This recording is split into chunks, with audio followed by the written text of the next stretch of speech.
From the very first trailer, Sword of the Sea had me. A largely serene yet mysterious world that you navigate on a hoversword, which is a hoverboard plus sword, but also a surfboard and a snowboard, all wrapped up into one.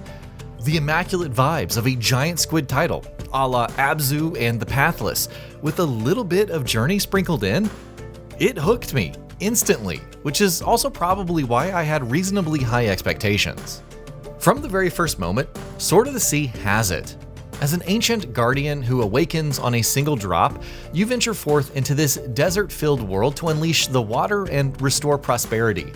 There is some deeper lore, but in terms of ambiance and vibes, it's simply breathtaking, almost Breath of the Wild-esque in its reveal. As you step out into the Sea of Sands, cutting effortlessly through its dunes, the desolation gives way to vibrancy. Every time you release the water, various aquatic life springs forth, creating this sense of visual buoyancy, which extends to the gameplay as well, especially when hopping on jellyfish or surfing up greenery.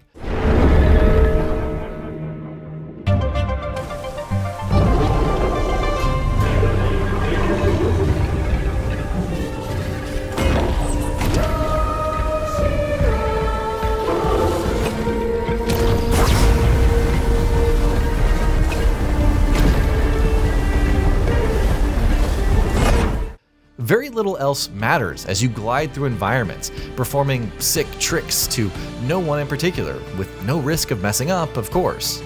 From spin tricks and flips to building momentum off half pipes and leaping over gaps, Sword of the Sea controls as seamlessly as it unfolds. You can easily zone out in an environment, exploring ways to reach certain chests or happening upon collectible seashells. All the collected currency can be deposited at the mysterious merchants present throughout the world, who have a supernatural knack for appearing at the right times, which unlocks more tricks and even the ability to drop down. Which is nice, but you quickly realize their insignificance in the grand scheme of things. As stylish as a triple front flip off of a mountain can be, it doesn't really have any impact on the gameplay. You often default to the double jump, spin, and grinding while traversing the world, embracing a more traditional platforming loop. Even if you care about the score, helpfully revealed while paused, the overall depth of the tricks feels extremely limited from the outset. While I completely understand Giant Squid's goal of supplanting this particular type of movement into an exploration game, any sense of style and competitiveness feels completely superficial. I still need to emphasize the impeccable design of the environments and the pacing. Unlike the Pathless and its open world, Sword of the Sea offers more linear progression with much fewer distractions as you traverse from one chapter to the next. Familiar locales like snowy mountains and lava-filled caverns still feel incredibly fresh to explore with very little downtime. Some visuals, a city emerging from beneath the sands, floating isles and ships amid a nighttime sky, well, they're downright beautiful, boasting gorgeous and vibrant art direction. The depiction of water and marine biology reminds me of Abzu, and it's delightful to spot whales and dolphins swimming through the skies, seemingly without a care in the world. Being able to ride them and just calmly wade through, even if it is a small, predetermined circle, is nice. Though all mechanics really come together in the late game, and admittedly not for very long, they still offer a seamless platforming loop that's very enjoyable. It doesn't feel punishing at all, but the ease with which you can explore these giant areas is fun in its own right. Other notable sequences also mix up the core gameplay in different ways, and while they can drag a bit, they are a welcome change of pace. Your goal is essentially to restore the cycle, which becomes interrupted for an unknown reason, that quickly makes itself apparent in fiery consternation. It's pretty straightforward, and as a result, the stakes can feel low-key until about halfway into the game. Maybe it's because the focus is so squarely on feeling your way through and soaking up the atmosphere while lore is presented in snippets. The civilization that came before, their demise, the spiritual river that binds everything, so on and so forth. However, I didn't find myself as invested as in the Pathless or Abzu. Perhaps it's because as a cohesive narrative, there are way too many questions left unanswered. Who was the minder in charge of that one empty city?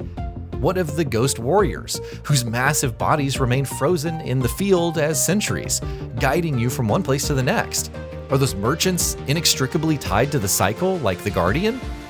There's also a very familiar looking character with an important role that barely rises above being a cameo.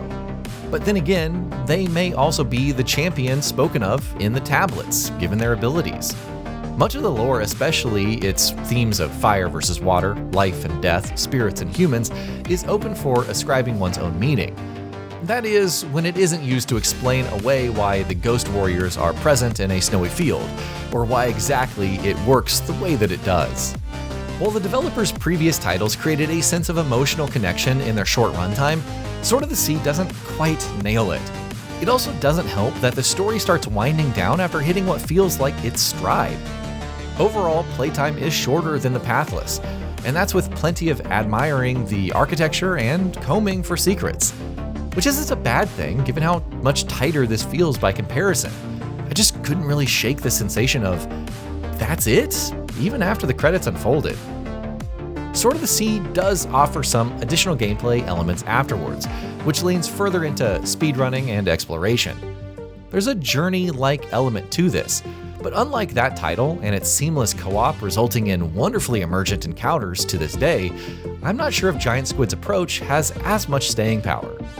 For as long as it lasts, Sword of the Sea is a beautiful, engrossing experience, one that's easy to get lost in, and that's in no small part thanks to Austin Wintory's incredible score. It accentuates the quiet moments and presents some incredible vocal pieces throughout, often carrying the emotional weight when the plot fails to do so.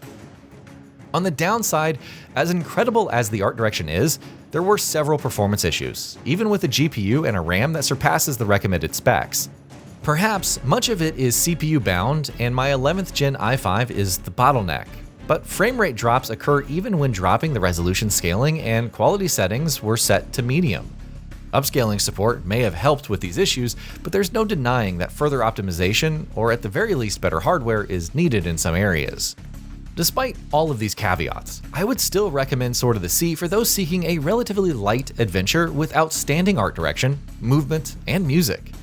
The fact that it fires on so many cylinders, from the world design to the overall joy of exploration, and yet fails to enthrall me in so many meaningful ways, remains baffling. But as endearing as it can be to get lost among the waves, you need something to eventually anchor yourself, and for better or worse, Giant Squid doesn't quite deliver on that front. And that'll be about it for this one. If you guys like what we're doing at GamingBolt, please consider subscribing to our channel, and I'll see you guys on the next video.